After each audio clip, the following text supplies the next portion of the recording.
Welcome to EPG Pathshala. I am Dr. Jaideep Sarangi, Associate Professor, Department of English, Jogesh Chandra Chaudhary College, University of Calcutta, Calcutta, West Bengal. Friends, we are into Module 25, Spanish Tragedy.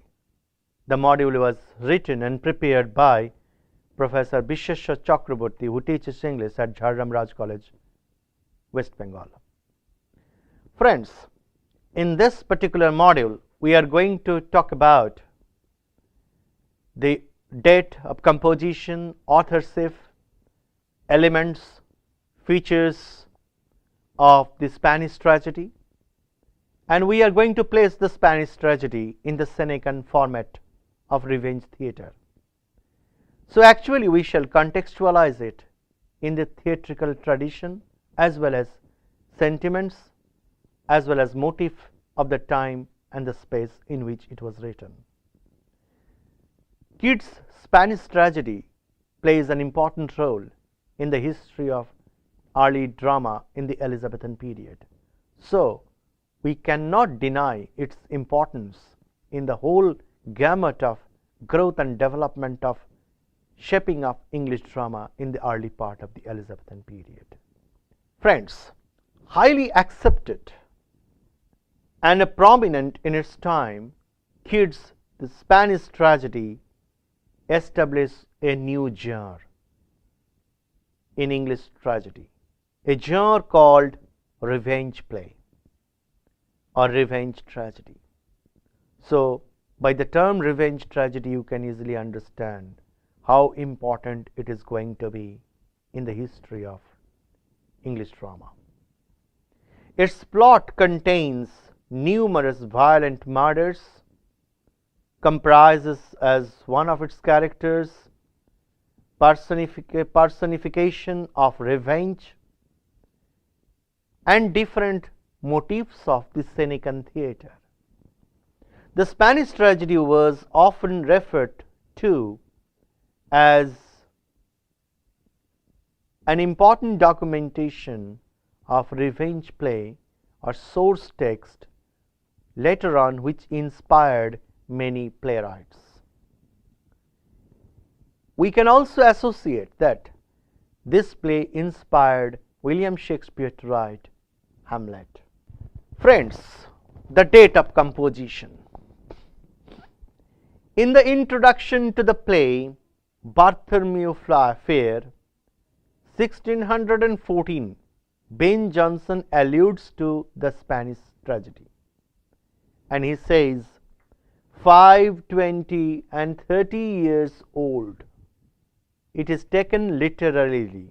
That means the date of writing the play would be between 1584 and 1589.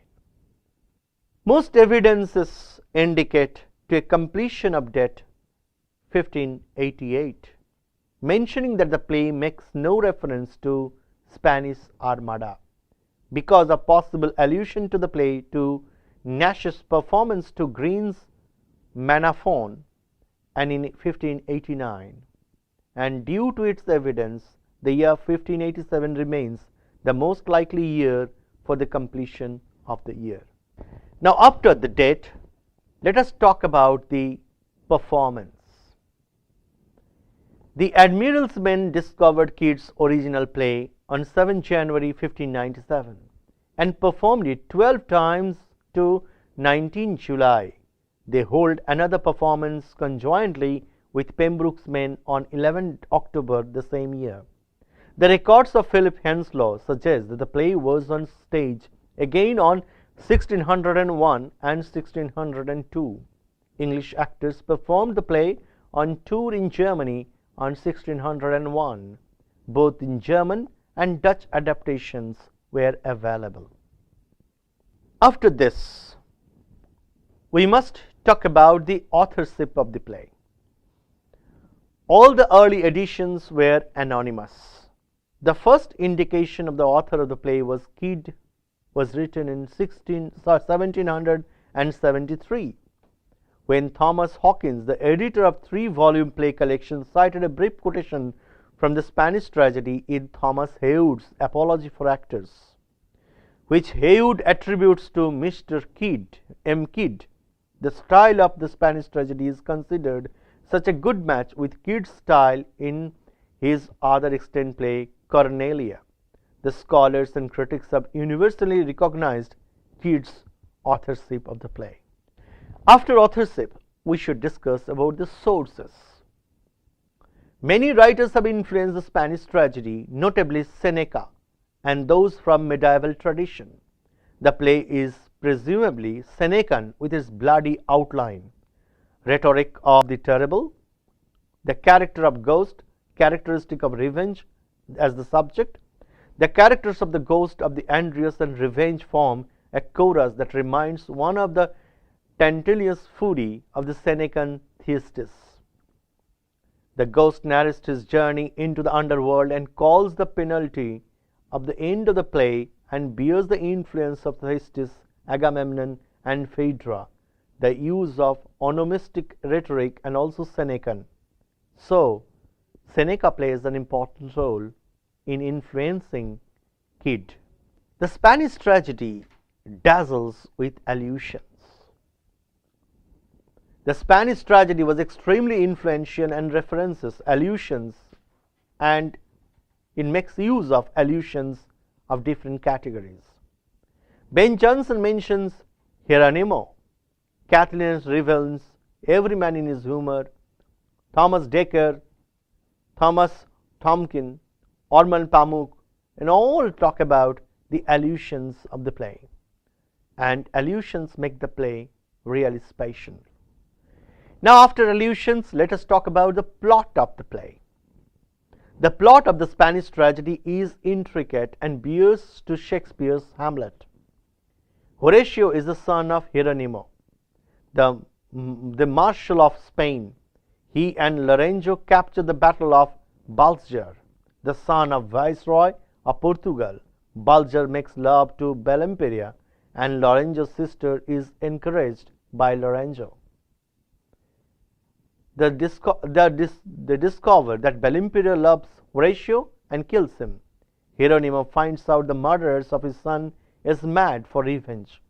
He arranges for a performance for himself. Belimperia, Lorenzo, Balthazar in the cast. In course of this play, within play, Lorenzo and Balthazar are killed, with Belimperia and Hieronymo take their own life. Let us talk about some critical things about the play. A brief analysis of the play proves that Kidd, as a dramatist, had arisen capable of devising a well-sustained plot. He was not so bold as an innovator as Christopher Marlowe, but his machinery was superb and based on Seneca. It was from that he drew the ghost and the messenger for his equivalent under the influence. He frequently employed the chorus, but classical quotes and the characterization are really to mention. But his dialogue at this best, his quality of passionate directness, and his simplicity, essential to the richest and the dramatic achievement that you can think of. In this way, Kidd made a notable step forward, and he made a commendable journey in the growth and development of English drama during the early part of the Elizabethan period. Now, some of the major themes of this particular drama. The first important thing that comes to our mind is the theme of revenge. The given title explains that there is some kind of harm that has been put on the main character to make him want to seek revenge. Revenge, however, is not the only theme. One key theme is that of wealth and power. This theme is apparent exclusively in the actions of Balthazar. He kills Horatio in the beginning to achieve power that he turn gives him wealth. This is also clear with the character of Lorenzo. However, at the end of the play, he tries to convince the king to get rid of Hieronymo. Lorenzo knows that the absence of Hieronymo he will become more powerful and closer to the king. The play also has a theme of revenge in historical context. The play in a way reenacts the conflict between Spain and England. so the play has a political categorization as well. Kyd takes this opportunity to patronize the Spanish Armada and to make a political joke. This is a very popular Elizabethan and Greek tragedies. The play is also based some sort of defense mechanism for the English. Now about the structure. Keeping in mind the play's central concern, Kyd has structured the play masterfully. Not only as the ironies are brilliant, but also the characterization is superb. Viceroy's mourning his son anticipates the expanse, and Hieronymo's mourning, both weep and the death of a son, protest fortune's adversaries, and when becomes the main character, the plot begins to unfurl. It becomes a revenge story for its own purpose. The Senecan elements. Critics declare the Spanish tragedy bears the resemblance to a Senecan tragedy. It carries the Senecan flavor both in blood and spirit. The style is heightened and passionate to meet the requirements of the Senecan plays. The division of acts, the emphasis on blood, climax, revenge itself, and all these make the play look like the most famous ancient plays. By means of soliloquies, Kyd's added play a special charm to it. The unheard conspiracies, murders, tangled in enmities, the foul spirits, all become part and parcel of the plot structure. The modern productions. The Royal Shakespeare Company staged a production of the play in 1996.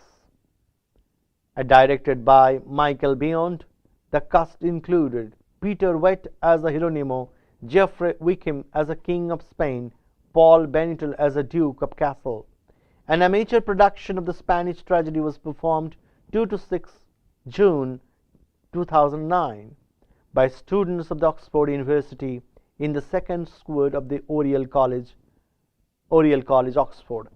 Another amateur production was presented by the Hyperion Shakespeare Company 21st to 30th October 2010 with the students from the University of Harvard. So friends, to conclude, we can really contextualize the Spanish tragedy in the context of early Elizabethan plays. We can really refer to this play as one of the exemplary plays based on the theme of revenge, bloodshed, murder, and terrifying incidents on the stage.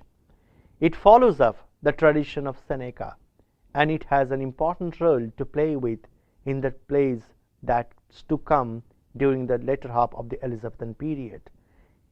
In a way, we can say it inspired also Shakespeare to write Hamlet on the theme of revenge.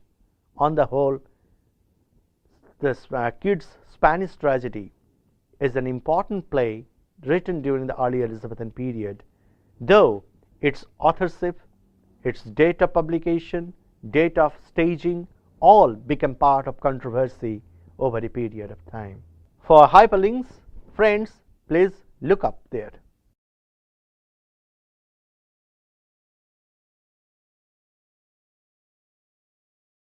I'm Cassius, and welcome back to the Shakespeare Minute. Well, it was only going to be so long that I could hold out. Today, we go beyond the Bard, discussing for the first time a play not by Shakespeare, but from the Shakespeare era, the Spanish tragedy by Thomas Kyd.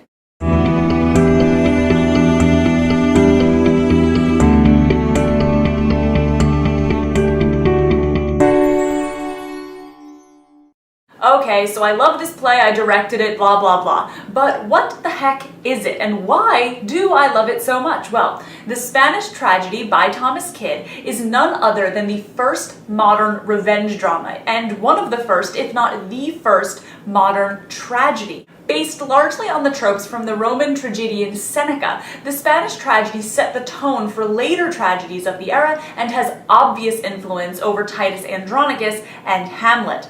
The first reaction that a lot of people get upon reading the Spanish tragedy is a sense that either Shakespeare or Kyd ripped the other off, because this play is a lot like Hamlet.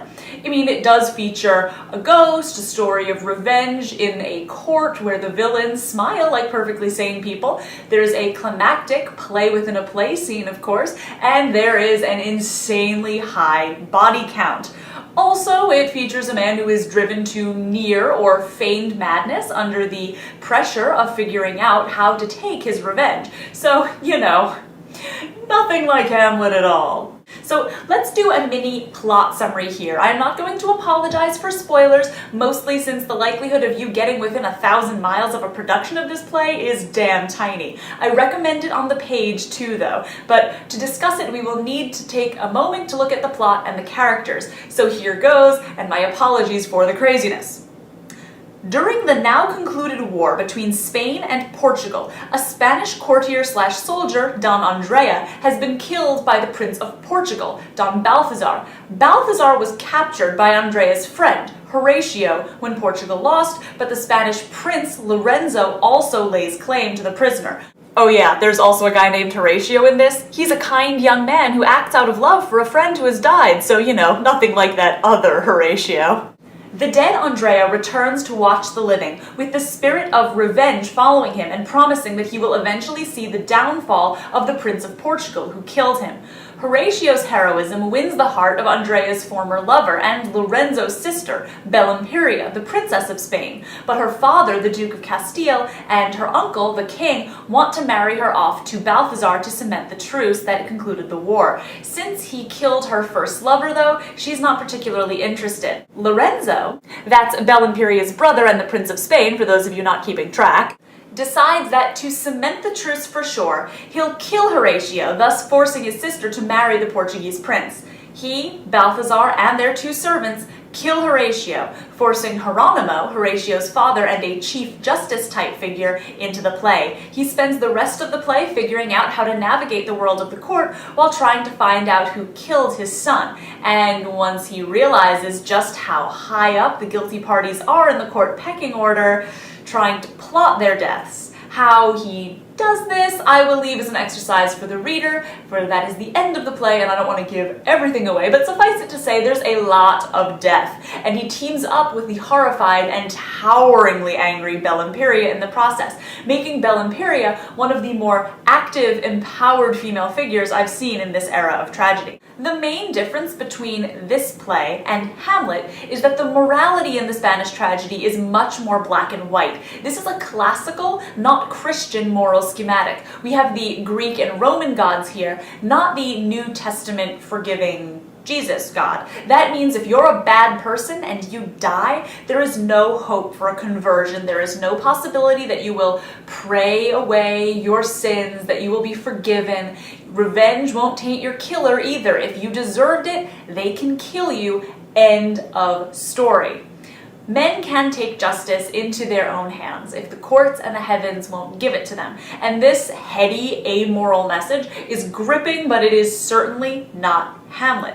This means that ultimately Geronimo, while a thrilling main character with lots of Hamlet-ish qualities, isn't a tragic hero. He never has the tragic error that Hamlet does. He spends most of his time figuring out who his son's killers are. This is something that Hamlet doesn't have to do, this whole logistical plot of figuring out who to go after. And then he just verifies his intel and sets up a completely nutter's plan to execute his revenge. In fact, this play isn't the tragedy of any individual character, but rather the tragedy of Spain itself, as Spain itself is the entity that has the arrogance, which after a great victory leaves it ready for a great fall.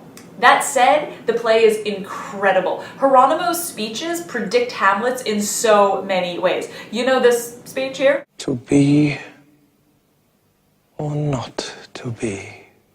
Yeah, we have suicidal tendencies in Geronimo's speeches too. Geronimo also has a moment where he sees a ghost of his son that no one else sees. You know, this old man comes to him with a case of his murdered son, since Geronimo is a justice, and Geronimo starts to see this old man as his son instead of a citizen with a case for him. Bellimperia, as I was saying, the Spanish princess, is a shocking female character, unlike any Shakespeare heroine you've ever seen. Unlike any of Shakespeare's young romantic heroines, she has had another lover in the past, and she is still desirable as a love interest and a compelling secondary protagonist, despite not falling into the typical maid, wife, widow dynamic so cleanly. She is technically in the widow category because her former lover is now dead, but she definitely comes across as the romantic character that we can desire and feel for. She also calls the shots in her relationship, and it's much more her story than that of her luckless lover, Horatio. She does sacrifice herself for love at the end, but she aims her emotions rather than submits to them, and she also gets one of the end of play onstage revenge kills herself solo, and that onstage killing is something that Shakespearean women almost never do. Okay, Regan kills a no-name servant in Lear, and Margaret, with the help of a few men, kills her nemesis in Henry VI Part 3.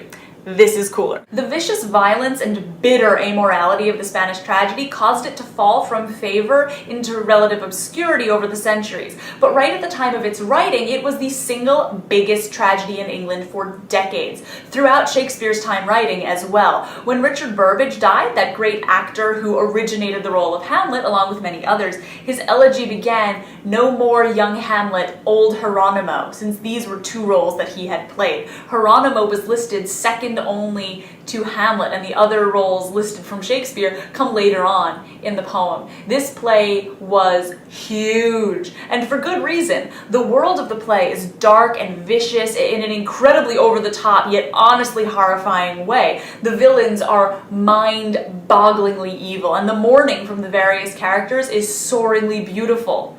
Also, the idea that people might take justice into their own hands is incredibly empowering and really speaks to a kind of Renaissance-era view of going back to the classical way of thinking. Honestly, you might, as a Shakespeare fan, think that such heady, vicious violence is kind of beneath us, but the revenge drama continues to be compelling to the Western psyche in a big way, and the first modern example of that kind of plot is a damn fine entry into the genre.